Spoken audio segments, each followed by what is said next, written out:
The Lord be with you. I'm Deacon Keith Fournier, and our first reading is from the Acts of the Apostles. Then some Jews arrived from Antioch and Iconium and turned the people against them.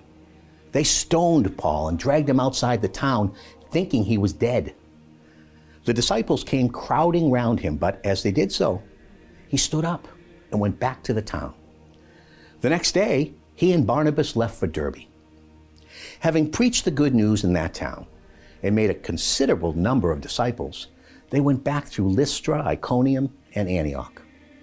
They put fresh heart into the disciples, encouraging them to persevere in the faith, saying, "We must all experience many hardships before we enter the kingdom of God." In each of these churches, they appointed elders, and with prayer and fasting, they commended them to the Lord, in whom they had come to believe. They passed through Pisidia and reached Pamphylia. Then, after proclaiming the word at Perga, they went down to Italia, and from there sailed for Antioch, where they had originally been commended to the grace of God for the work they had now completed. On their arrival, they assembled the church and gave an account of all that God had done with them and how he had opened the door of faith to the Gentiles. They stayed there with the disciples for some time. And our response from Psalm 145. All your creatures shall thank you, Yahweh, and your faithful shall bless you. They shall speak of the glory of your kingship and tell of your might, making known your mighty deeds to the children of Adam, the glory and majesty of your kingship. Your kingship is a kingship forever. Your reign lasts from age to age.